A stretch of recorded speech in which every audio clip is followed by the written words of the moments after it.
හොඳයි හැමදෙනාටම තෙරුවන් සරණයි. ඔන්න දීර්ඝ නිවාඩුවකට පස්සේ අපි නැවත වතාවක් ධම්මදිශාව සාකච්ඡාමය වැඩසටහන සමග සම්බන්ධ වෙනවා.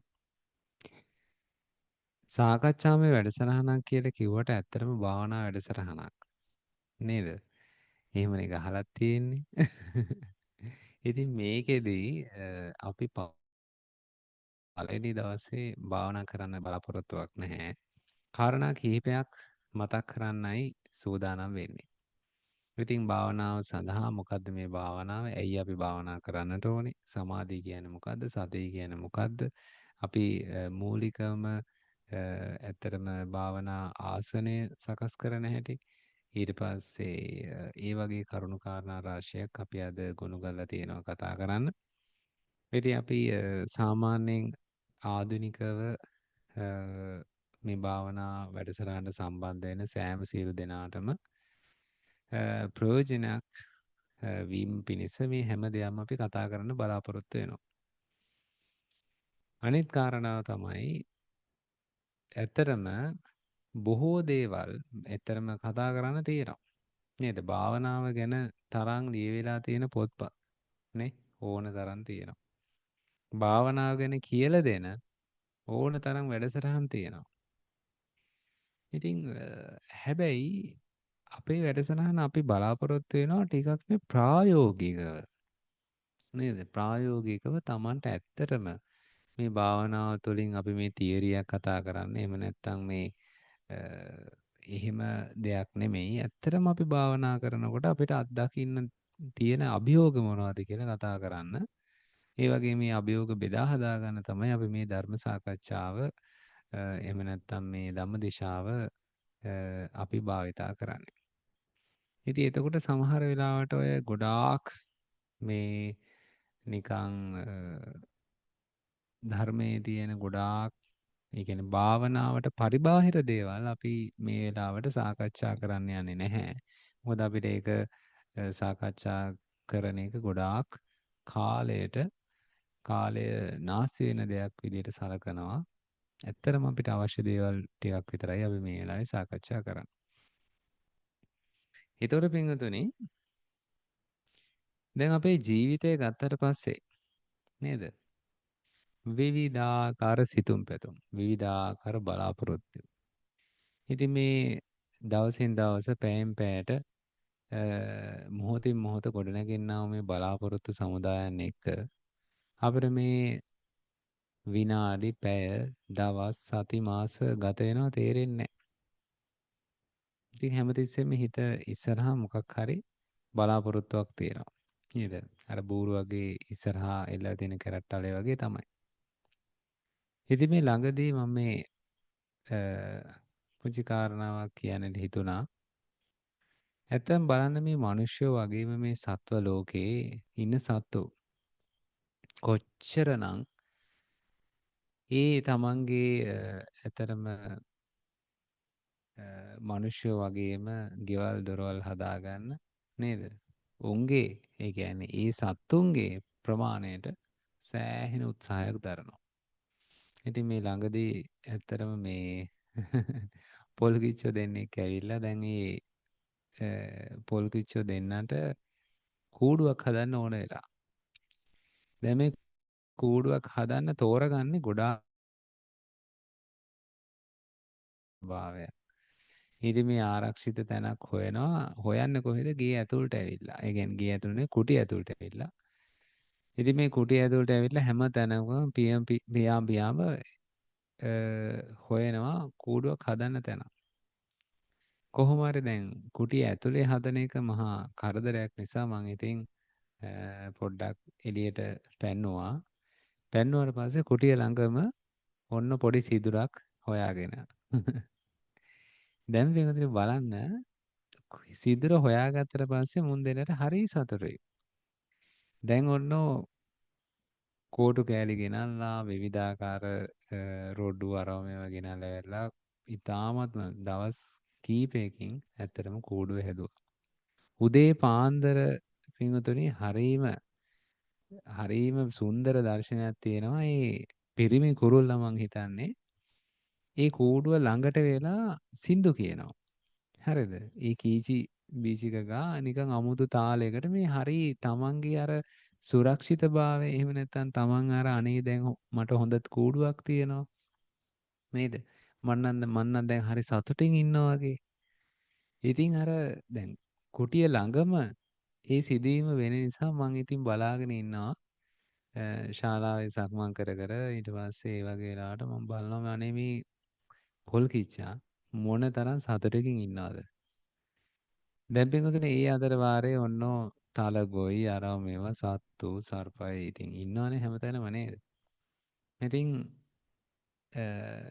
මොකෙක් හරි තලගොයෙක් හරි ආවට පස්සේ කෑ ගහගෙන බය වෙලා හොඳටම බලන්න මේ වගේම ජීවිතයක් නේද මේ මනුෂ්‍ය ජීවිතය කියලා කියන්නේ. කලින් කාලට නේද? පුංචි කාලයක් අපිට තිබ්බා. ඊට පස්සේ ඉගෙන ගියා ගන්න කාලයක් අපි වියදම් කරනවා. ඊට පස්සේ ආවා විවාහ කරගෙන ඔන්න දරුවෝ හදනවා. ගෙවල් දොරවල් හදනවා. ඊට පස්සේ මේ කාලේ අවසන් වුණාට පස්සේ ඔන්න දරුවෝ උස්මහත් වෙලා ආවා විවාහ කටයුතු කරලා දෙනවා. ඊට පස්සේ ඔන්න අවසාන කාලෙට ලං වෙලා අපි කියන සැඳෑ සමයට සැඳා සමය තමයි බොහෝ දෙනෙක් ගත කරන්නේ. ඉතින් බලන්න දැන් තරුණ ජීවිතයක් ගත කරන හැමෝටම ඉතින් ඒ එකම ෆ්ලෝ එකක් තියෙන. එකම විදිහට තමයි මේ හැම දෙයක්ම සිද්ධ වෙන්නේ. ඉතින් මේ මනුෂ්‍ය ජීවිතයක් ලැබුව අපිට ඇත්තටම මේ වෙනසක් තේරෙන්නේ නැහැ. දැන් මේ තිරිසන් සත්තුත් අනේ බිත්තර දානකම් සින්දු කිය නේද? පුදුමාකාර විදිහට තමන්ගේ කූඩුව ආරක්ෂා කර කර ඉන්නවා. ඊට පස්සේ බිත්තර දානවා, පැටවුන්ට කන්න දෙනවා. ඊට පස්සේ ඒ බැටියත් යන්න යනවා. ඊට පස්සේ වෙන තැනක කූඩු හදනවා. ඉතින් මොකද්ද මේ? ඒ කියන්නේ මේ චක්‍රය, මේ වටවලල්ලේ යෑම කියන දේ කවදද අවසන් වෙන්නේ? මේ මනුෂ්‍ය ජීවිතයක් ලැබපු අපිට බැයිද ඊට වඩා එහා ගිය උත්තමාර්ථයක් හොයාගන්න? මෙන්න මේ ප්‍රශ්නේ තමයි පින්වතුනි එදා ඉන්දියාවේ අප්‍රමාණ දෙනා මේ සත්‍ය සොයාගෙන යන්නේ නේද? සත්‍ය සොයාගෙන ඔය යන්නේ තීර්ථක පරිබ්‍රාජකයෝ ලක්ෂ ගණන්. ඒත් අයත් අසරණයි. ඒ අයත් හොයන්නේ අනේ මේ මිනිස්සෙක් වෙලා ඉපදෙලා තියෙන්නේ නම් අත්තරදීමකින්මයි. ඇත්තටම මනුෂ්‍ය ලෝකයේ තියෙන දුක නේ දැන් ලංකාවේ තියෙන ප්‍රශ්න බලන්න දෙනකොට තේරෙන්නේ නැති වෙනකොට අපිට දුකයි. ඊට පස්සේ අමාරුකම් විවිධාකාර ප්‍රශ්න එනකොට අපිට අපේ හිත සාමාන්‍යයෙන් නේද? අපේ හැමෝටම දැනෙනවනේ ඒක. කෑම බීම අරව මේව ගණන් යනකොට. ඉතින් අනිත් රටවලලත් ඒ වගේම තියෙනවනේ. ලැව් ගිනියනවා කාලින් කාලට. ඊට පස්සේ සුලි කුණාටු වෙනවා. බලන්න පාට වෙනස් වුණාට හැඩේ වෙනස් වුණාට දේශගුණේ වෙනස් වුණාට බලන්න මේ හැමෝම මේ මනුෂ්‍ය ලෝකේ කියන්නේ ඇත්තරම දුකක්ම තමයි. ඉතින් කලින් කාලට ඔන්න දැන් මේකේ සත්‍ය සොයාගෙන යන පිරිසක් ලෝකේ පහළ වෙනවා. මේ සත්‍ය සොයාගෙන යන පිරිස අතරේ පින්වතුනි බොහෝ දුක් විඳින පිරිසකුත් ඉන්නවා. ඒ කියන්නේ සාමාන්‍ය මිනිස්සුන්ට වඩා අප්‍රමාණ දුකක් විඳින පිරිසකුත් ඉන්නවා. හරිද?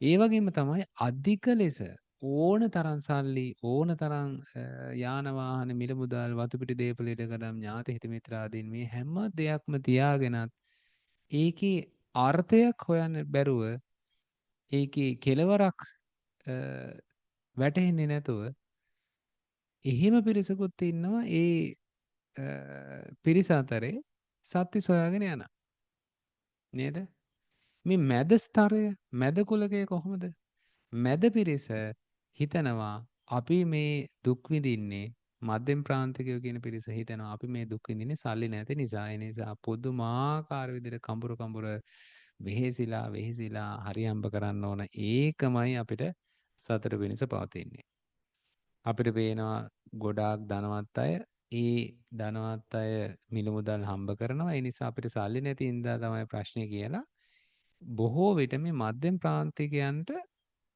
ඇත්තටම මේ අර වගේ දෙයක් හිතෙනවා බොහොම කලාතුරකින් නේද?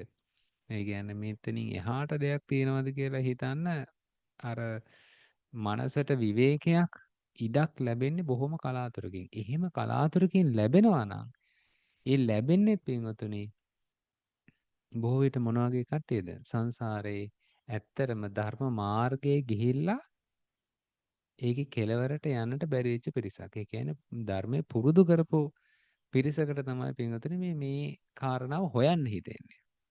හරිද? ඉතින් හිතන්න තමන්ගේ වටිනාකම. දැන් මේ සඳුදා දවසේ නේද? තව කරන්න ඕන තරම් දේවල් තියෙද්දි හිතෙනවනේ මේ මොකද්ද මද ධර්ම සාකච්ඡාවක් කරනලු ඔන්න පොඩ්ඩක් අහලා බලමු කියලා හිතෙනවනේ නේ. හරි. ඒ හේතුව තමයි පින්වතුනි සංසාරේ අනිවාර්යෙන් මේ භාවනා කරන්න එහෙම නැත්නම් ධර්මයේ හොයන්නට සෑහෙන උත්සාහයක් කැපකිරීමක් කැපවීමක් ඇත්තටම සිදු කරලා තියෙන පිරිස තමයි තාමත් මේ හොයාගෙන යන්නේ. එතකොට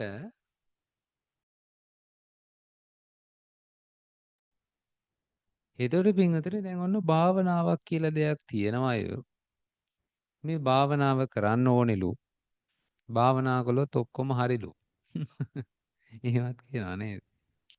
ඇත්තටම මොකද්ද මේ භාවනාව? ඇයි අපි භාවනා කරන්නට ඕනේ? මෙන්න මේ ප්‍රශ්නෙට අපි ට හොඳ ගාථාවක් තමයි අද මාතෘකා කරගන්න යෙදුනේ. මේ ගාථාවේ අර්ථය නිකන් තේරුම් ගන්න පින්වතුනි. පන්දනං චපලං චිත්තං ධූරක්ඛං දුන්නිවාරයං උජුං කරෝති මේදාවේ උසුකාරෝව තේජන. පන්දනං කියලා කියන්නේ. පන්දනං කියලා කියන්නේ මේ හිත නිතරම සැලෙනවා. එහෙම නෙමේද? දැන් ඕගොල්ලෝ හිත සැලෙන්නේ නැද්ද? හැම තිස්සෙම මොකක් හරි දෙයක් ඕනේ. බලන්න එක තැනක ඉන්න පුළුවන්ද කියලා. එක තැනක ඉන්න බෑ. අරක ඕන මේක ඕන මොකක් හරි ඔන්න දැන් S2 පියාගෙන ඉන්නකොට හිතන මොකක් හරි දැනෙච්ච ගමන් ඕන්න ඒක ඕන. ඊට පස්සේ ඔන්න තිබහයි කියලා හිතනවා. හරි. නැගිටලා ගිහිල්ලා ඔන්න වතුර එකක් බිව්ව කියන්නකො. ඔන්න දැන් ඊට පස්සේ ටික වෙලාවකින් බඩගිනි. ඊට පස්සේ ඔන්න තමන්ගේ දරුවෙක් මුණුපුරෙක් ඊට පස්සේ යාළුවෙක් මතක් වෙන ඔන්න කෝල් එකක් ගන්න ඕන. ඊට පස්සේ මොකක් හරි වැඩක් නැති මේ ඕපදූපයක් අහලා ඔන්න දැන් ඒක දිරව ගන්න බැරුව ඊට පස්සේ ටික වෙලාවක් ඉන්නවා. ඊට පස්සේ ආපහු තව මොකක් හරි ඕන. ඊට පස්සේ තමන් ඉන්න ඉරියව්ව හරි වෙනස් කරන්න ඕන. මේක තමයි පින්වතුනි කියන්නේ මේ හිත හරීම සැලෙනවා. එක තැනක තියාගන්න බෑ. මේ සැලෙන නිතරම කිසිම අස්වැසිල්ලක් නැති මේ සැලෙන හිතත් එක්ක තමයි අපි මේ ඉන්නේ. ඒක දුකක් විදිහට තේරෙන්නේ නැත්තේ ඇයි? ආස්වාදයක් තියෙන නිසා. ආස්වාදයම හොයනවා. ආස්වාදයක්ම තමයි මතක් වෙන්නේ. මොන විදිහකින්වත් පවත්වන්න බෑ. හැමතිස්සෙම සැලෙනවා. අරක ඕන මේක ඕන අරක මදි මේක මදි. මේක නම් හරියන්නේ නැහැ වෙන මොකක් හරි හොයන්න ඕන. එහෙම නෙමේද? ඔව්. චපලං චිත්තං අන්න ඒ වගේම හිත හරිම චපලයි. අරක ඕනේ කියලා හිතුවට ටික වෙලාවකදී හිතෙනවා නෑ මේක හරියන්නේ නැහැ. මේක ඕනේ නෑ වෙන එකක් ඕන. හැම තිස්සෙම Tamanට යමක් තියෙනවා නම් Tamanට හිතෙන්නේ මොකද්ද? මේ කොටස නෙමෙයි අනිත් කොටස තමයි හොඳම කොටස. better half is the other part. මේ අනිත් කොටස තමයි හොඳ මේක. ඒ නිසා ඒකයි ගන්න ඕන. මට මේක එපා. හරිද? චපල. ඒක ගත්තාට පස්සේ නෑ නෑ මට මේක හරියන්නේ නෑ. තව එකක් ඕන. නිකන් හිතන්න මේ කෙලවරක් තියනවද කියලා මේ චපල භවයේ හිතේ. නෑ අරකට ඕන මේකට ඕන ඉන්න බෑ. ඒ වගේම තමයි දූරක්ඛං කියන්නේ රකින්න අපහසුයි නේද? මොනවා හරි කළා පස්පව් කරන්න උත්සාහ කරන්නේ නැද්ද කියලා හිතන්න. ඔව්. මොනවා හරි හිතන්න හරිම ලේසි ප්‍රාණඝාතය කරන එක ඊට පස්සේ හොරකම් කරන එක කාමීත්‍යාචාරය කරන එක නේද? බොරු කියන එක ඊට පස්සේ සුරාපානය කරනවා කියන එක ලේසි. ඒ වගේම කේලම් කියන එක හිස් වචන කතා කර කර ඉන්නවා කියලා කියන එක ලේසි. දැන් පිටුතුනි බලන්න දැන් හිස් වචන කතා කිරීම කියන්නේ මොකද්ද? කර්මපතයක්. ඒ ගැන කල්පනා කරලා තියෙනවද මීට ඉස්සෙල්ලා? වැඩක් නැති දේවල් කල්පනා කර කර රාග, ద్వේෂ, මෝහ වඩන ආකාරයේ දේවල් කතා කිරීම, කල්පනා කිරීම කියන්නේ මොකද්ද? කර්මපතයක්. කර්මපතයක් කියලා කියන්නේ ඊළඟ ජීවිතේ ඔව් සතර අපාය ඉපදෙන්න පුළුවන්. සතර අපාය ඉපදෙන්න පුළුවන්. ඒතර දැන් අපි දවසේ වැඩිපුරම කාලයක් කරන්නේ මොකද්ද? ඔව් දෙතිස් කතා කතා කර කර රාගය, ద్వේෂය එක්කෝ ගින්නක් නැත්තම් තව කෙනෙකුට ගින්නක් දුන්නොත් මිසක් සැනසීමක් නැහැ. හරිද? මොකක් හරි ඕපදූපයක් කියලා තව කෙනෙක් පොඩ්ඩක් හරි කොනිත්තලා 아무තු මහා 아무තු සතුටක් ලබනවා මිනිස්සු. එහෙම කට්ටිය නැද්ද? ඉන්නවා. එතකොට මෙතන කියනවා දූරක්ඛං දුන්නිවාරයන් වලක්වා ගන්න අපහසුයි. හරිද? රකින්නත් අපහසුයි වලක්වා ගන්නත් අපහසුයි. දැන් රකින්න අපහසු කියනකොට බලන්න බොරු කොච්චර කියනවද කියලා. දවසකට බොරු කොච්චර කියනවද? හරි හදිසියක් වුණොත් එහෙම බොරුවක් කියනවා කමක් නැහැ බොරුවක් කියලා දාන්න නේද? මේ ලෝකයේ කියන තාකල් බොරු පින්වතුනි කියන්නේ.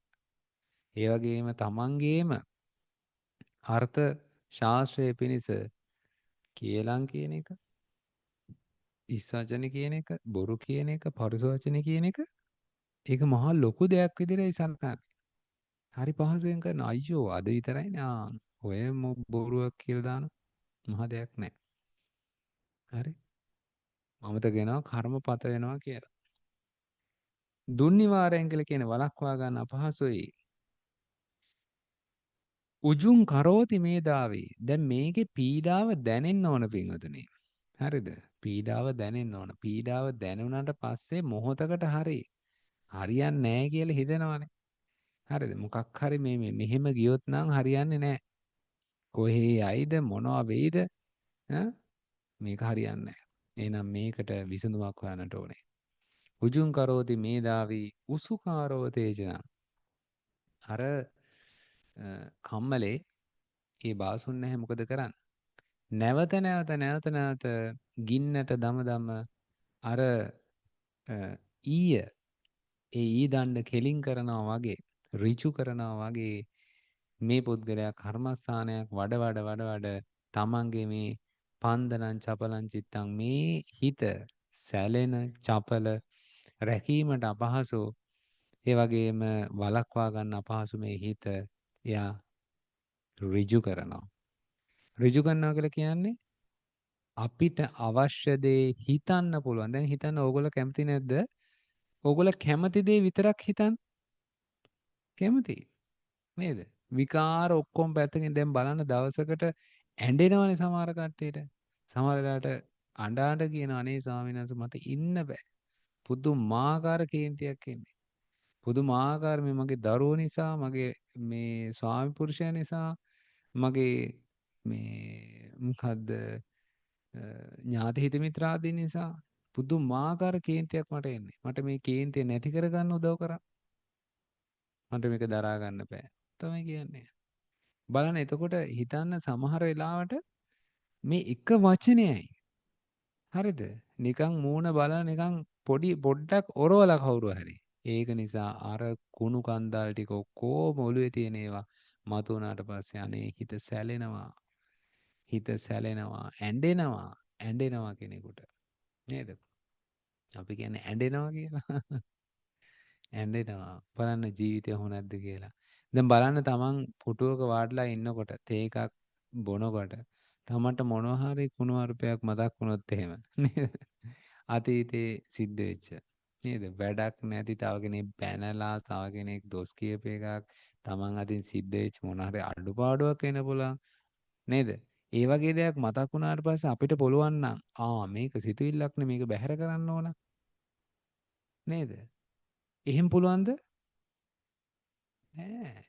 එහෙම කරන්න බෑ. තමන් මේ භාවනාවක් කරලා හිත හදාගෙන තිබ්බේ නැත්තම්. භාවනා කරපු කෙනෙකුට නම් එක මොහොතෙන් අනේ වින්දුනේ ඒ දේවල් බැහැර කරන්න පුළුවන්.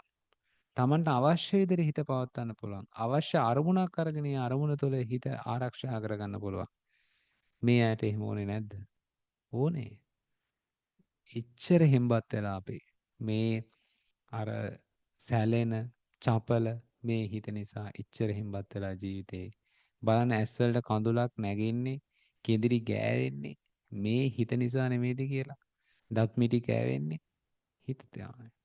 එතකොට පින්වතුනි අපි මේක යම් ආකාරයකට නතර කරන්න උත්සාහ කරන්න ඕනේ. ඒකට තමයි මේ ධර්මයේ තියෙන්නේ. ඒකට තමයි මේ භාගතුන් වහන්සේගේ කල්යාණ මිත්‍රත්වය අපිට අදටත් ජීවමානව පවතින්නේ. ඉතින් මේ කල්යාණ මිත්‍රත්වයෙන් උපරිම ප්‍රයෝජනය ගන්නයි අපි මේ ආකාරයට උත්සාහ කරන්නේ. පින්වතුනි මේ අස්සසිල්ලක් නැති හිත ඒ වගේම නිතරම දුකට පනින මේ හිත අපි සමාධිමත් කරගන්නට ඕනේ. හිතේ සමාධියක් කියලා කියන්නේ මොකද්ද? හිතේ සමාධියක් කියලා කියන්නේ පින්වතුනි නිකමට හිතන්න එක අරමුණක හිත පිහිටුවීම. දැන් අපේ හිත කොහොමද තියෙන්නේ? දැන් බලන්න එක්කෝ අතීතයේ සිදුවෙච්ච සිදුවීමක් කල්පනා කර කර ඉන්නවා. ඒක වර්තමානයේ මොකක් හරි සිද්ධ වෙන දෙයක් ගැන ඔව් කල්පනා කර කර ඉන්නවා. එහෙම නැත්නම් අනාගතයේ මොකක් හරි සැලසුමක් පිළිබඳව අනාගතය පිළිබඳ මොකක් හරි සැලැස්මක් හදා හදා ඉන්නවා. ඔය අවස්ථා තුනේ නෙමේද මේ හිත පවතින්නේ. මේ අවස්ථා තුනේ තමයි. හැබැයි මේ අවස්ථා තුනෙන් පරිබාහිරව එහෙම නැත්නම් ඒ අවස්ථා තුනේ එහෙම නැත්නම් අතීතය පිළිබඳව පසුතැවෙන්නේ නැතුව අනාගතය පිළිබඳව හිත වික්ෂිප්ත කරගන්නේ නැතුව වර්තමානය පිළිබඳ හිත සැලෙන්නේ නැතුව අපිට පුළුවන් පින්වතුනි වර්තමානයේම පාවිච්චි කරලා යම් අරමුණක් අරගෙන හිත පවත්වන්න. ඒ පවත්වනකොට අනේ මේ වගේ සැලීමක් නැහැ. අපි ඒකට කිව්වා සමාධියක් සකස් කර ගැනීම කියලා. මේ සමාධිය නැතුව පින්වතුනි හොඳට මතක තියාගන්න ඇත්තටම Tamanට කිසිම දෙයක් මේ භාවනාවේ දියුණුවක් කියලා කතාවක් කතා කරන්න හම්බෙන්නේ නැහැ. අනිවාර්යෙන් විපස්සනාවක් එහෙම නැත්නම් අපි කියනවා ආධ්‍යාත්මික ජීවිතය තුළ දියුණුවක් ලබන්න නම් සමාධිය ගැන කතා කරන්නට ඕනේ. ඒකයි භාගතුනාංශේ දේශනා කළේ සමාහිතෝ භික්කවේ භික්ඛු යථාභූතං පජානාති. සමාහිත වෙච්ච කෙනෙකුටමයි යථාභූතේ එහෙම නැත්නම් යථාර්ථය දකින්න පුළුවන් වෙන්නේ. නැත්තම් Tamanට හිතෙන මොකක් හරි විකාරයක් කල්පනා කර කර ඉන්න එකනේ කරන්නේ. දවසම ඒකනේ කරන්නේ. ඇත්තටම පින්වතුනි හිතන්න මේ සැඳෑ සමය කියන එක මොනතරම් නිදහසේ ගත කරන්න පුළුවන් එකක්ද කියලා. නේද? සතුටින් hina වෙලා අපිට අවශ්‍ය දේවල් විතරක් නේද කල්පනා කරලා අවශ්‍ය වෙලාවට චුට්ටක් භාවනා කරලා නේද? කෑමක් රස විඳලා ඇත්තටම මිනිස්සු ජීවත් වෙන්න දන්නේ නැහැ. කෑම පිඟාන අතට අරන් වෙන මොනවදෝ මත කල්පනා කරගෙන ඉන්නවා.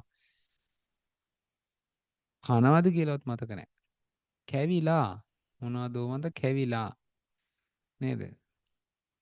ඉතින් පින්වතුනි තේ එකක් බොන්න පටන් ගත්තට පස්සේ මොනවදෝ මන්ද විකාරයක් කල්පනා කරගෙන ඉඳලා ඊට පස්සේ තේ එකත් ඉවරයි.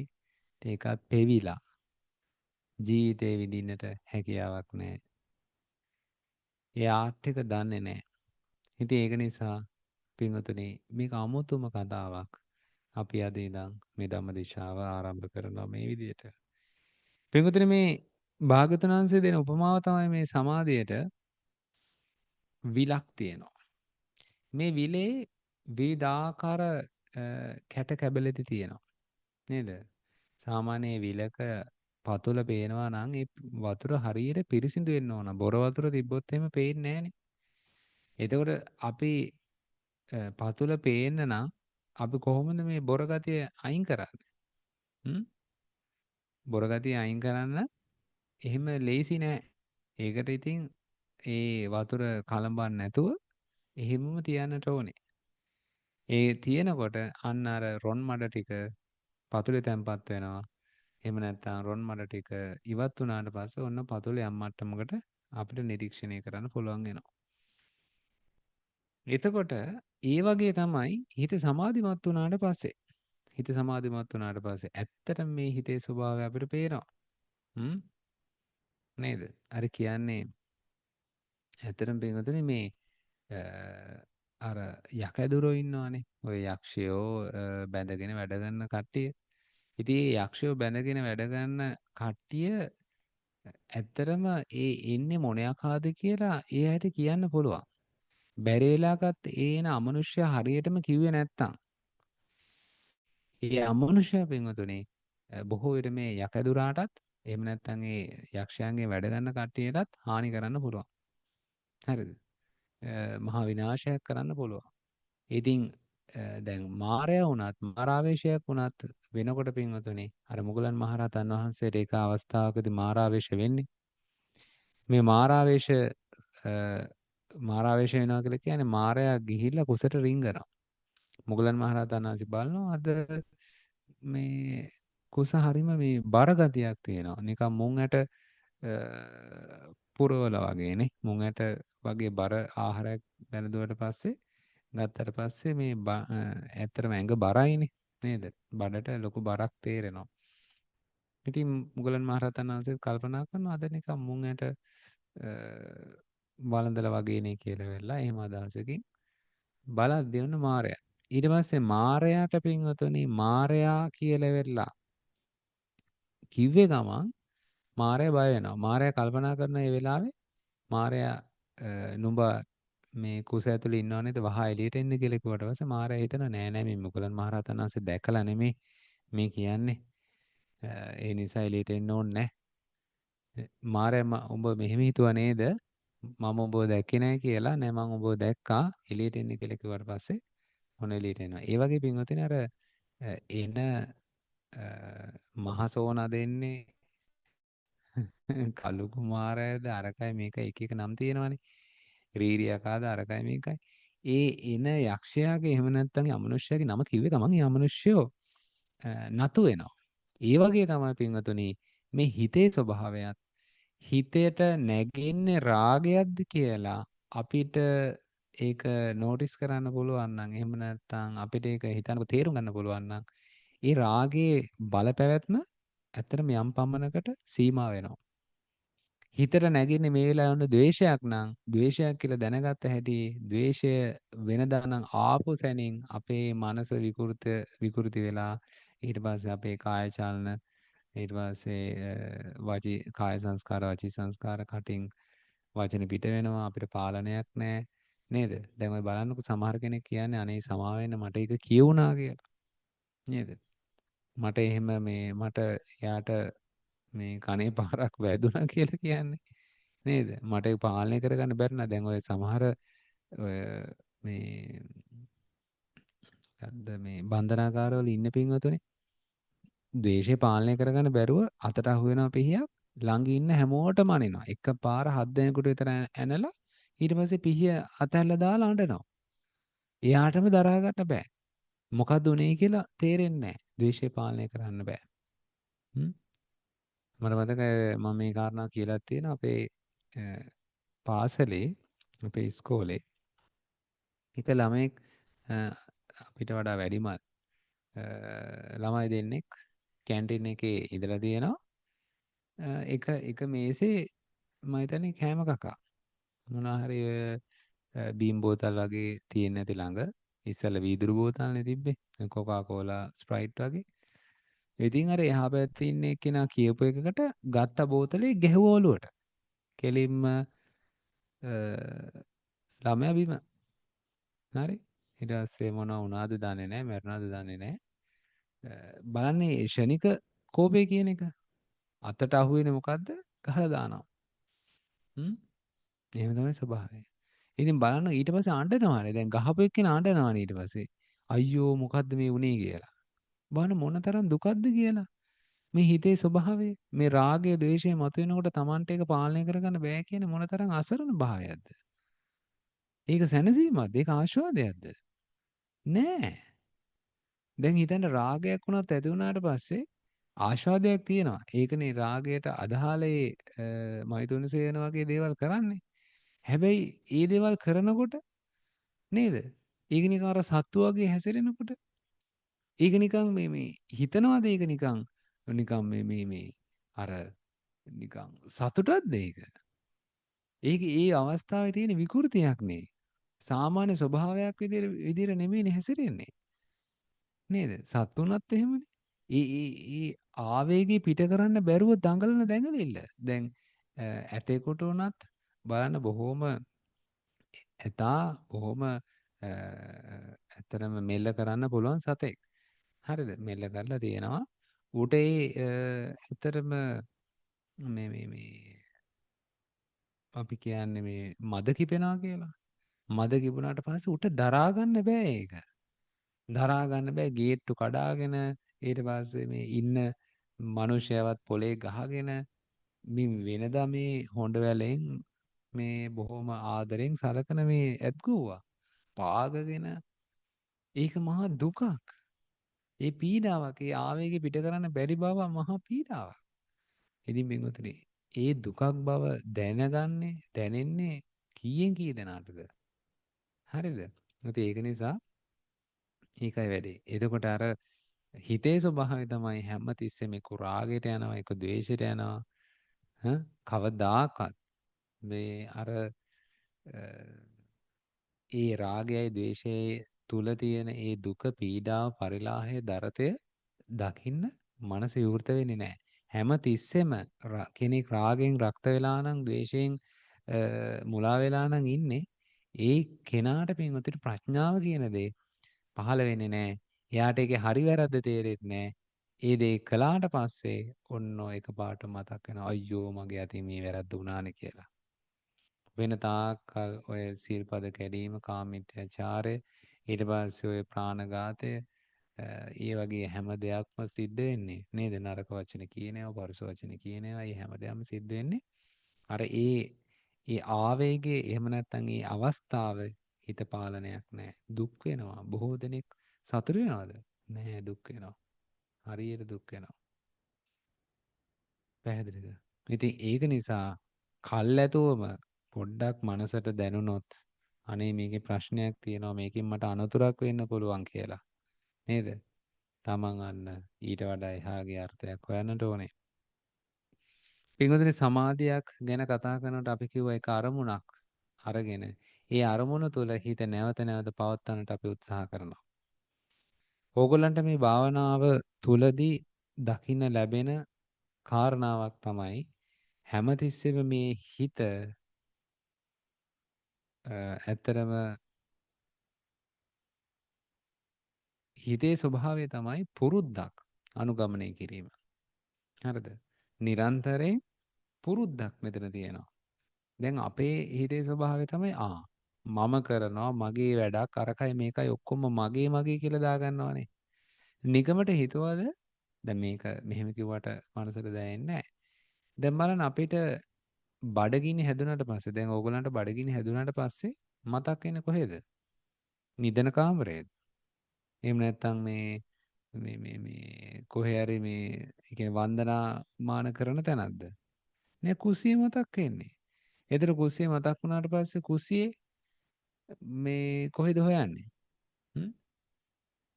කුස්සියේ තියෙන ආහාර වෙනද හැමදාම දාන කබඩ් එකක් වගේ දෙයක්, එහෙම නැත්නම් ෆ්‍රිජ් එකක් වගේ දෙයක්. ඒ වගේ එක්ක මේස උඩ ඒ වගේ තැනක තමයි මොන හරි කන්න දෙයක් හොයන්නේ. බලන්න නිකන් හිතෙන්නේ නැද්ද මේ පුරුදු ටිකක් යන්නේ කියලා. හරි? මේ සම්නික්කර පුරුදු ටිකක්. අපිට මේ අවස්ථානුකූලව අපිට විවිධාකාර සිතුවිලි මතුවේ පහළ වෙනවා. ඒ පහළ වෙන සැරයක් ගානේ ඒත් එක්කම අපේ මනසට එනවා මොකද්ද? මම යනවා. මම කෑම කනවා. එහෙම තමයි දැනෙන්නේ. ඉතින් ඒක නිසා ඔය කාරණාව සෑහෙන ගැඹුරු එකක්. ඉතින් අපි මේ වෙලාවේ ඒ ගැන කතා කරන්නේ නමුත් අපි මෙන්න මේ වෙලාවේ මේ කාරණාව කියනවා. අපිත් මේ භාවනාව කියලා අලුතෙන් පුරුද්දක් එකතු කරනවා. මෙන්න මේ පුරුද්ද පින්වතුනි අපේ අර මුළු ජීවිතය පිළිබඳවම යථාර්ථය අපිට කියලා දෙන්නට සමත් වෙනවා. හරිද? මම ඒකට ගන්න උපමාව තමයි අර මැෂින් එකක් තියෙනවා. නේද? එන්ජිමක් කියලා හිතන්න. ගොඩාක් දැතිරෝද එකට එකක් සම්බන්ධ වෙලා වේගෙන් ක්‍රියාත්මක වෙන එකක් තියෙනවා. දැන් ඒක වේගෙන් ක්‍රියාත්මක වෙනකොට අපිට පේන්නේ ඒක මොකද්ද කියලා. අපි ලොකු ඝන නිකන් පෙට්ටියක් වගේ දෙයක්. සද්දෙත් එනවා, දුමුත් දානවා නේ. හැබැයි පින්වතුනි කවුරු හරි කෙනෙක් ඔන්න මොකක් හරි නියනක් හරි මොකක් හරි දෙයක් විසි කරනවා. යකඩ පොල්ලක් හරි ඒ බෙල්ට් එකක් අතරට විසි කරනවා. විසි කරපු ගමන් අර බෙල්ට් එක පනිනවා. ඊට පස්සේ මැෂින් එක මොකද වෙන්නේ? එන්ජිම නතර වෙනවා. එන්ජිම නතර වෙච්ච ගමන් අපිට මොනවද පේන්නේ? ගොඩාක් දැතිරෝධ එකකට එකක් සම්බන්ධ වෙලා පිස්ටන් අරව මේ ඔක්කොම පේන්න පටන් ගන්නවා. එතකොට දැන් තමයි අපිට පේන්නේ මේ ඔක්කොම එකතු වෙච්ච දෙයක් තමයි මේ පවතින්නේ. එහෙම මිසක් ඒක ඝන දෙයක් නෙමෙයි කියලා. ඒ වගේ පින්වතුනි අපි මේ වේගින් ක්‍රියාත්මක වෙනවා මේ ඇස, කන, නාසය, දිවකය, මන කියන මේ 6 මේ දේවල් ක්‍රියාත්මක වෙන වේගය අනුව අපිට මොකද්ද වෙන්නේ කියන එක පැහැදිලි නෑ. අපි මේ අලුත් පුරුද්දක් ඇති කරලා මේ ක්‍රියාවලිය අඩපණ කරනවා. එහෙම නැත්නම් මොහොතකට නතර කරන්න උත්සාහ කරනවා. එතකොට ඕගොල්ලෝ දන්නවා පුරුද්දක් කියන දේ එකපාරටම දවස් දෙකක් කරන්නට කළාට හරියන්නේ නැහැ. පුරුද්දක් කියන දේ දැන් විද්‍යාත්මකව එහෙම නැත්නම් විද්‍යාවේ සඳහන් වෙන ආකාරයට අනිවාර්යෙන් දවස් 21ක්වත් අඩුම ගානේ පුරුද්දක් එක දිගටම කරන්නට ඕනේ. පුරුද්දක් කියලා කිව්වට පස්සේ හිතෙන වෙලාවට ඒක කරලා හරියන්නේ නැහැ. කෙනෙක් පින්වතුනි භාවනාවක් කරනවා නම් අනිවාර්යෙන් ඒකට සුදුසු වෙලාවක් තෝරා ගන්නට ඕනේ. ඒ වගේම තමයි සුදුසු තැනක් තෝරා ගන්නට ඕනේ. ඇයි සුදුසු වෙලාවක් තෝරගන්න කියලා කිව්වට පස්සේ නිකන් කල්පනා කරලා බලන්න පින්වතුනි තමන්ගේ දවසේ උදේ පාන්දර නැගිට්ටට පස්සේ නැගිට ගමන් මොකද කරන්න හිතෙන්නේ? එක්කෝ බාත්රූම් එකට යන්නනේ නේද? එක්කෝ ඇඳ හදන්න. එහෙම නැත්නම් කුසියට යන්න. ඔය වගේ දෙයක් නේ එකපාරට මතක් වෙන්නේ. එතකොට ඒ උදේවරුේ කරන්න තියෙන වැඩ ටිකක් තියෙනවා. අපි මෙච්චර කල් පුරුදු වෙලා දෙන කෑම බීම හදන්න තියෙනවා. ඊට පස්සේ ඒ දේවල් අස්පස් කරන්න තියෙනවා. පුරුද්දක්. ඒ වගේම තමයි අපි මේ භාවනාවත් පුරුද්දක් විදිහට පුරුදු කරන්න උත්සාහ කරනවා.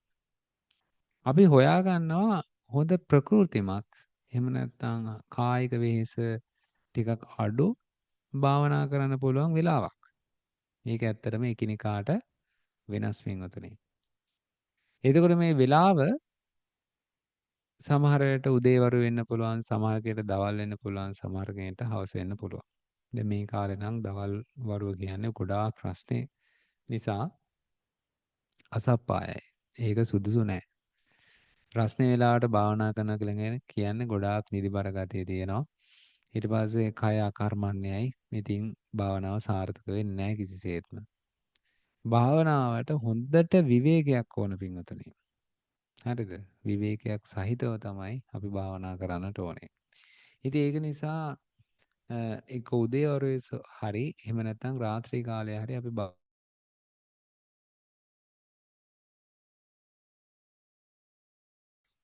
අපි වෙනම වෙන් කර ගන්නට ඕනේ. මුලින් නම් අපි ආධුනික යෝගාවචරයෙකුට කියනවා ඔව් ආධුනික යෝගාවචරයෙකුට කියනවා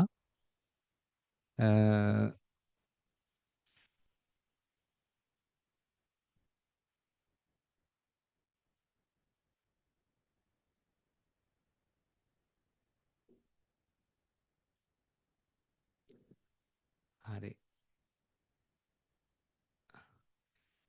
ආධුනික යෝගාවචරයෙකුට කියනවා මේ බැරි වෙලාවක දැන් අපිට හිතෙන තැන්වල ඉඳ ගන්නට එපා කියලා කියනවා.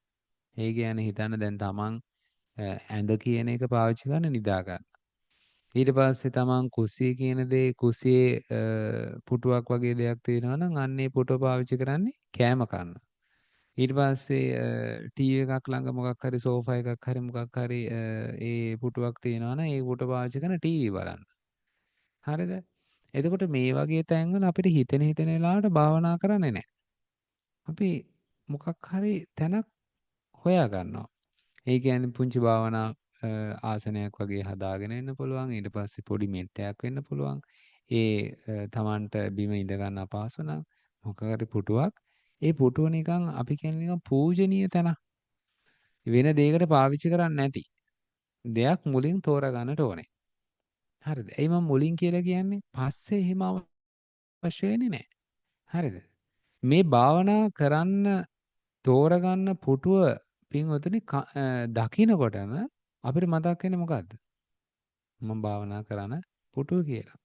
ඒතර වෙන දෙයක් අපිට මතක් වෙන්නේ නැහැ. එතකොට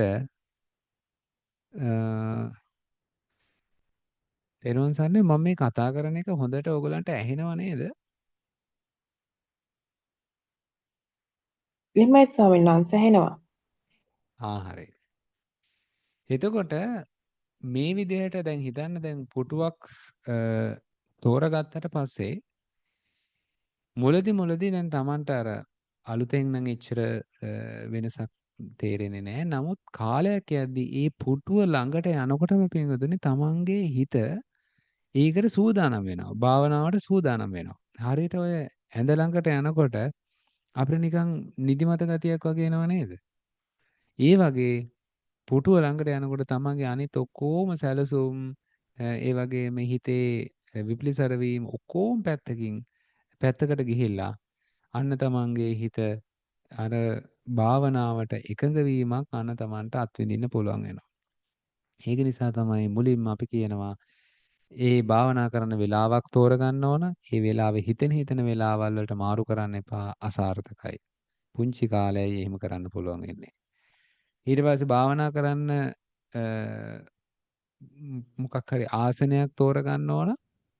ඒ ආසනේ හිතෙන දේවල් වලට පාවිච්චි කරන්න එපා. එතන ඒ තැනට ගිහිල්ලා කෑම කන්න අරක මේක අපවිත්‍ර වෙන දේවල් කරන්න එපා. මේ හැම දෙයක්ම පින්වතුනි අපි කියන්නේ අර ভাইබ්‍රේෂන්ස් කියලා. නේ? දැන් නිදන කාමරයට ගියාට පස්සේ නිදා ගන්න තමයි මේ ভাইබ්‍රේෂන්ස් හැදිලා තියෙන්නේ. කුස්සියට ගියාට පස්සේ මේ කුස්සියේ කෑම සම්බන්ධව කෑම සෑදීම සම්බන්ධව තමයි මේ ভাইබ්‍රේෂන් හැදිලා තියෙන්නේ. අන්න ඒ වගේ මේ හරි ලොකු බලපෑමක් තියෙනවා මේ කාරණා සම්බන්ධ. ඒ වගේ පුටුව ළඟට ගියාට පස්සේ අන්න වෙන දෙයක් කරන්නට එපා. එහෙම නැත්නම් ඒ තැනේ වෙන දෙයක් කරන්න එපා. මේ කාරණා ඇත්තටම කියන්න පින්වතුනි ආධුනික. සමාධිය කියන දේ හරියට සකස් කරගත්ත කෙනෙකුට ඕනෑම තැනක ඕනම ඉරියව්වකින් භාවනා කරන්න පුළුවන්. හරිද? එයාට ඒක ප්‍රශ්නයක් වෙන්නේ නැහැ. හැබැයි ඒ තාක්කල් එයා අනිවාර්යෙන් තමන් ඊට සුදුසු තැනක් තෝරගන්න ඕනේ. එතකොට වෙලාව ගැන කතා කළා.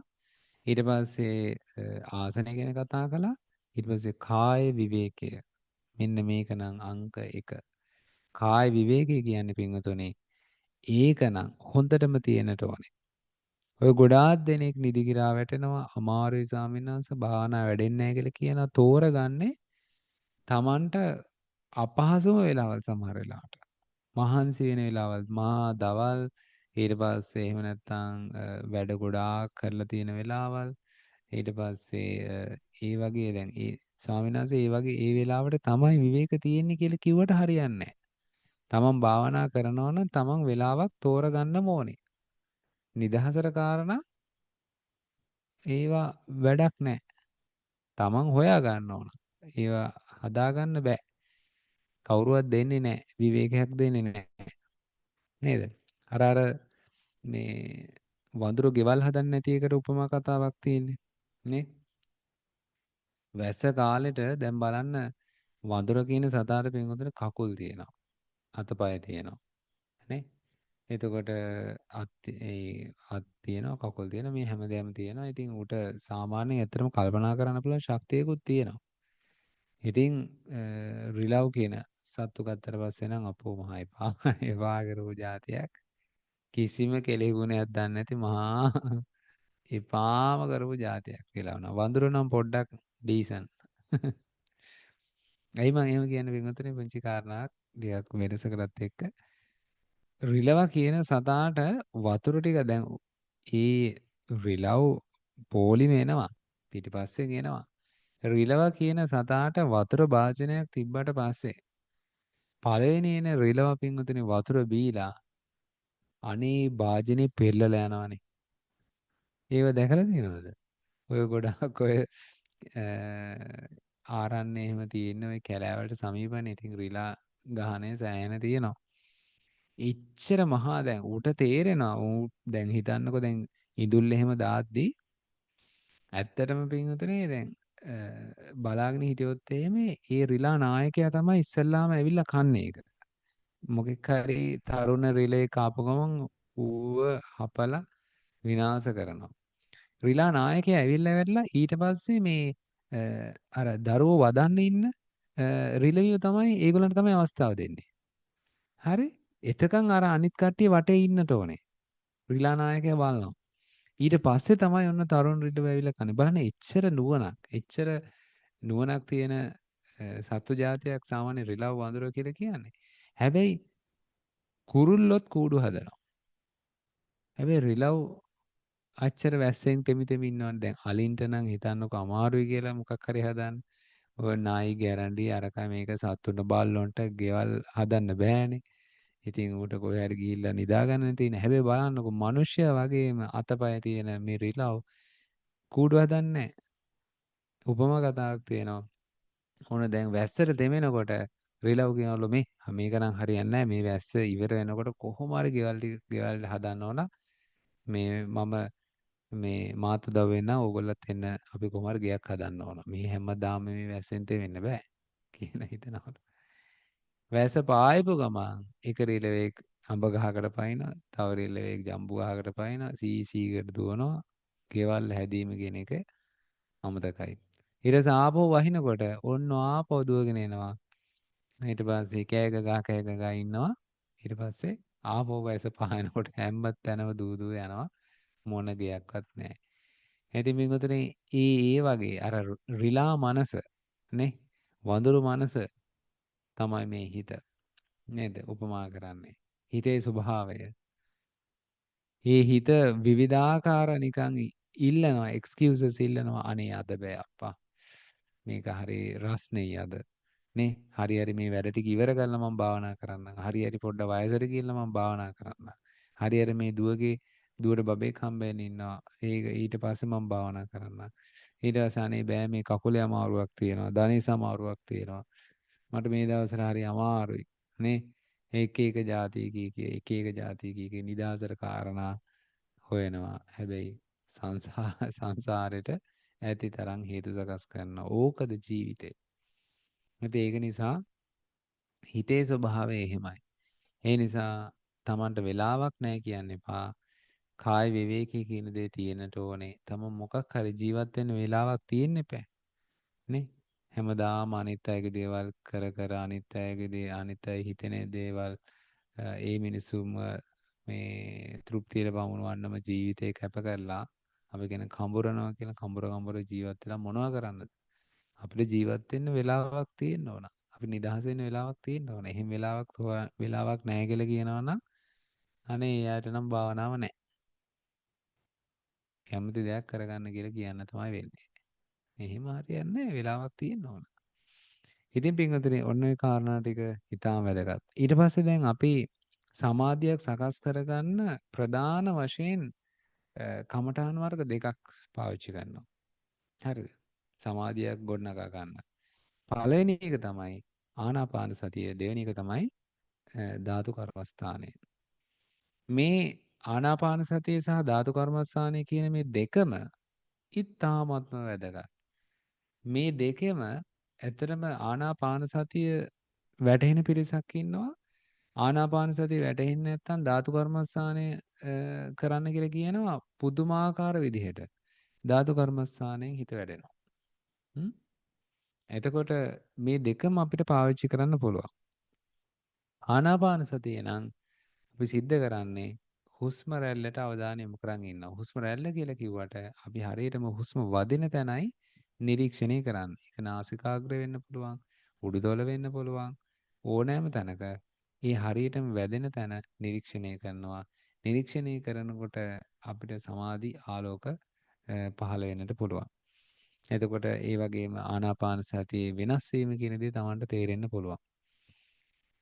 ධාතු කර්මස්ථානයේදී අපි සිද්ධ කරන්නේ මූණේ ශරීරයේ හැම තැනකම කම්පන චංචල නලියන ස්වභාවයන් නිරීක්ෂණය කරනවා. හරිද? දැන් අපි ඔය ආනාපාන සතිය එකපාරටම අල්ලගන්න බැරි නම් අපි කියනවා පොඩ්ඩක් ඔය කම්පන චංචල ස්වභාවය චුට්ටක් බලාගෙන ඉන්න කියලා. කිසි ප්‍රශ්නයක් නැහැ.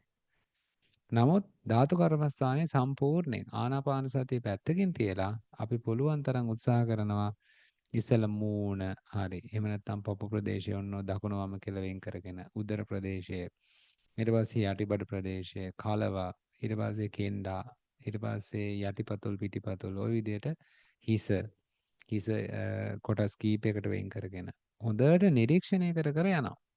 නිරීක්ෂණය කරනකොට විවිධාකාර නේද කම්පන චංචල නලියන ස්වභාවයන් ඒ වගේ විවිධාකාර දේවල් තමන්ට තේරෙනවා.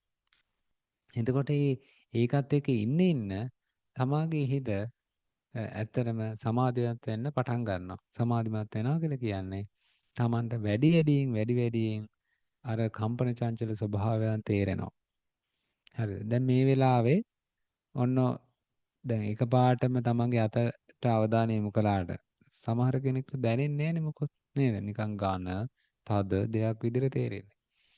මේ වෙලාවේ තමන්ගේ හිසට අවධානය යොමු කළාට මොකුත් තේරෙන්නේ නැහැ. මේ වෙලාවේ කම්මුලට අවධානය යොමු කළාට කෙනෙක්ට මොකුත් තේරෙන්නේ නැති වෙන්න පුළුවන්. මේ වෙලාවේ පපුව, බඩ, යටිබඩ, ඊට පස්සේ කලව ඒවට අවධානය යොමු කළාට කිසිම දෙයක් තේරෙන්නේ නැහැ. හැබැයි භාවනා කරනකොට අන සමාධිය වැඩි වෙන මේවා කෙලවරක් නැතුව කම්පන චංචල නලියන ස්වභාවයන් වැగిරෙනවා වගේ ඒ වගේ දේවල් තමයි තේරෙනවා. ඉතින් හරිම සාර්ථකයි. බොහෝ දෙනෙක් සමහර කෙනෙකුට ආනාපාන සතියත් එක්ක ගොඩාක් ඔට්ටු වෙනවා. ආනාපාන සතිය අර ගොඩාක් පවත්වන්නට ඕනේ. ආනාපාන සතිය ප්‍රධාන අවශ්‍යතාවය තමයි භාවනා ඉරියව්ව. කොන්ද ඍජුව තියෙන්නට ඕනේ. කොන්ද ඍජුව තිබ්බේ නැත්නම් ඇත්තටම හුස්ම රැල්ල හරියට වැටෙන්නේ නැහැ. ඒ වගේම තමයි කොන්ද ඇලවුනොත් එහෙම හිස ඇලවුනොත් එහෙම ඉක්මනටම හුස්ම රැල්ල වැටෙන්නේ නැතුව යනවා.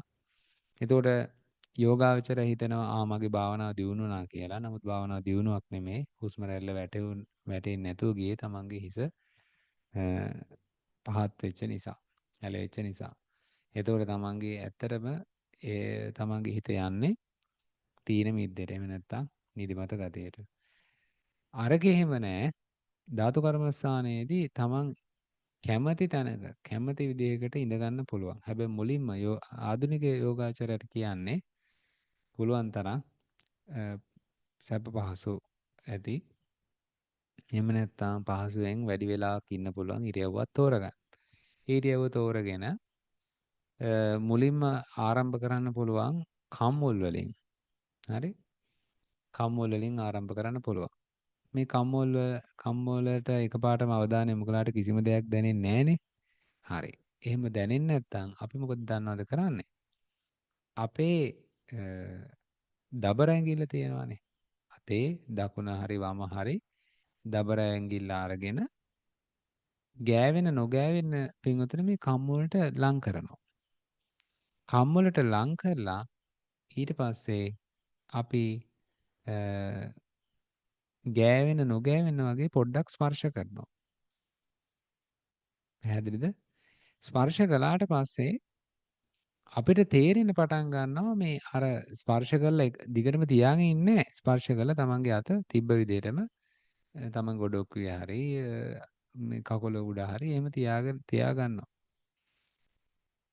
ඒ ස්පර්ශ කරපු ඒ තැන තියෙනවානේ. ඒ ස්පර්ශ කරපු තැන එන්න කම්පන එන්න පටන් ගන්නවා. පැහැදිලිද? ඊට පස්සේ ඒ කම්පන විහිදෙන්න පටන් ගන්නවා පින්වතුනි. සම්පූර්ණ නිකට ඊට පස්සේ වම් කම්වලට ඔය විදිහට විහිදි යනවා. ඊට පස්සේ මේක පොඩ ඊට පස්සේ උගුර ප්‍රදේශය ඊට පස්සේ පපු ප්‍රදේශය උදර ප්‍රදේශය යටිබඩ ඊට පස්සේ කලවා ඕවටත් විහිදෙනවා. විහිදි අර කම්පන චංචල ස්වභාවයන් රත් වෙන ස්වභාවයන් ඊට පස්සේ වැగిරෙන ස්වභාවයන් සෙලවෙන ස්වභාවයන් මේ ඔක්කොම Taman දකිනකොට අපි කියනවා ඒ ධාතු කර්මස්ථානය වැඩිම කියලා. ඒ හරිම සාර්ථකයි බොහෝ දෙනෙකුට මේ ධාතු කර්මස්ථානය තුලින් ඇත්තටම හොඳ සමාධි වලට යන්නට පුළුවන්. ඉතින් ප්‍රධාන වශයෙන් අපි ඔය කර්මස්ථාන දෙක තමයි මේ ධම්මදිශා වැඩසටහනේ භාවිතා කරන්නේ. ඉතින් සාමාන්‍යයෙන් ආනාපාන සතියේට අපි ලොකු ප්‍රමුඛතාවයක් දුන්නා ගිය භාවනා සැසිවල. නමුත් මේ පාර අපි ආනාපාන සතියත් වඩනවා. නමුත් ධාතු කර්මස්ථාන ටිකක් වැඩිපුර ප්‍රමුඛතාවයක් අවස්ථාවක් දෙන්න බලාපොරොත්තු වෙනවා. ඉතින් එතකොට ඔය කාරණා ටික තමයි පිටුතුනේ අද සාකච්ඡා කරන්න තියෙන්නේ. අද කොහොමත් කෙටි සාකච්ඡාවක් කරන්න ඕනේ කියන අදහස තමයි අපිට තිබ්බේ. ඔව්. මොන හරි ඇසිය යුතු කිය යුතු යමක් තියෙනවද පළවෙනි දවසේ? අපි අද භාවනා කරන්න බලාපොරොත්තුවක් නැහැ. ඊළඟ දවසේ අපි මේ ඇත්තටම ඔව් 8 ඉඳන් වගේ පැය භාගයක් භාවනා කරන්න යොදාගමු. මං හිතනවා මුලින් මේ ප්‍රමාණවත් කියලා ගොඩාක් දීර්ඝ වෙන්නට අවශ්‍ය නැහැ. ඊට පස්සේ සමූහ භාවනාවක් කරමු 8 ඉඳන්. ඊට පස්සේ 8:00මාරට වගේ අපිට පුළුවන් සාකච්ඡාව ආරම්භ කරන්න. ඊළඟට මතක් කරන්න තියෙන්නේ මේ දැන් ඔන්න අද ඉඳන් තමන් කමඨහන් වාර්තා ඉදිරිපත් කරන්න ආරම්භ කරන්න පුළුවන්. එතකොට මූලික කමඨහන පිළිබඳව අපි ගෲප් එකට පොඩි රෙකෝඩින් එකක් දාන්න බලාපොරොත්තු වෙනවා.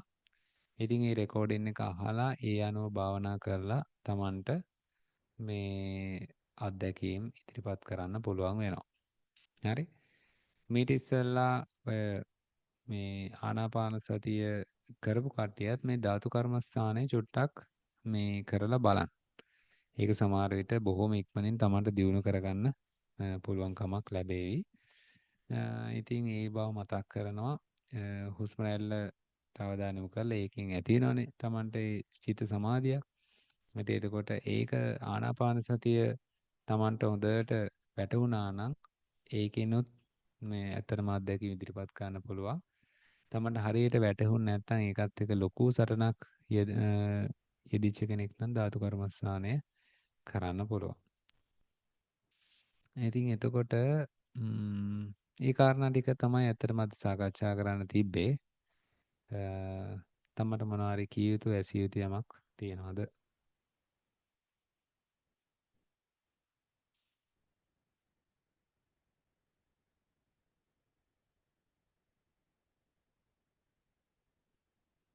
හොඳයි. එහෙම කිසිම දෙයක් නැත්නම් අපි අද ආරම්භක දේශනය මේ අවස්ථාවේ අවසන් කරනවා. ඉතින් ගෲප් එකට අපි යොමු කරනවා අද රාත්‍රී කාලයේදී මූලික කමඨාන් උපදේශය.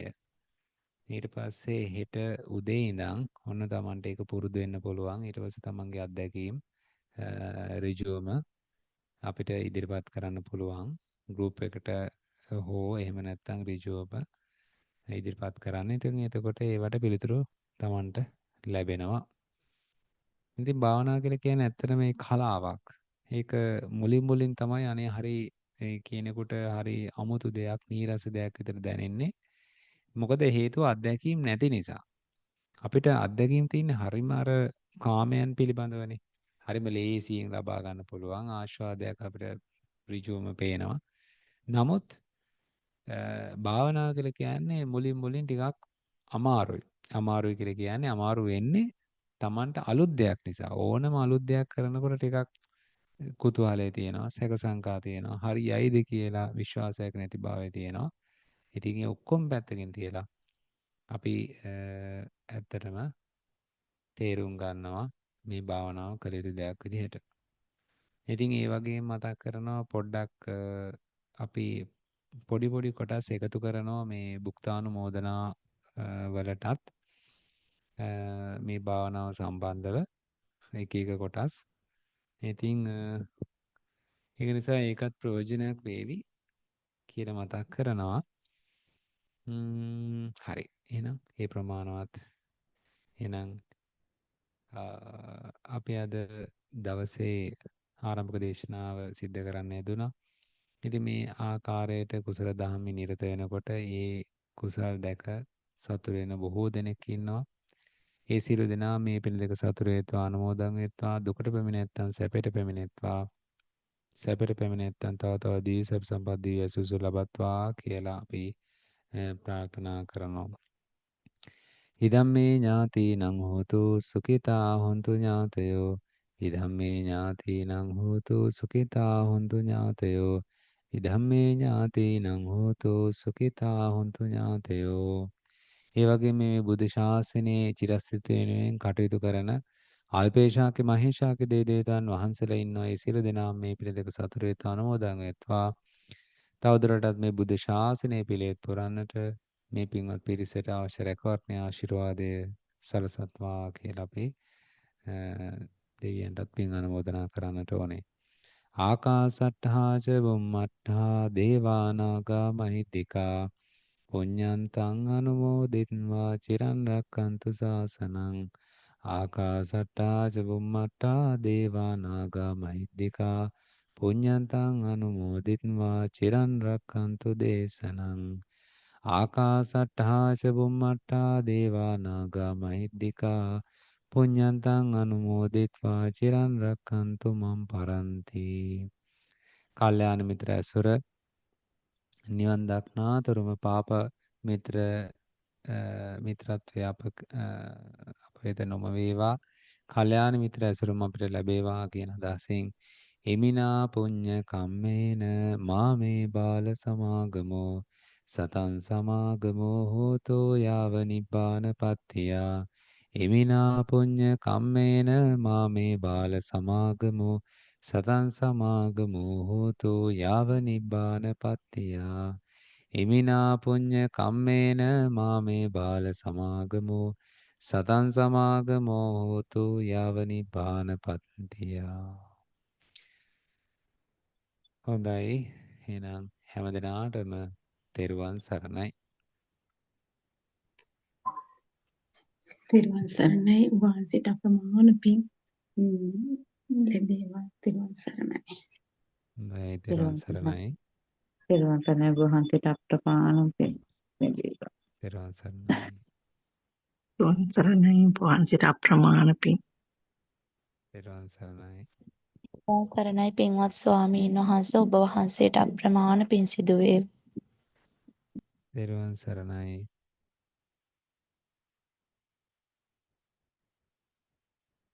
හොඳයි. එහෙනම් අපි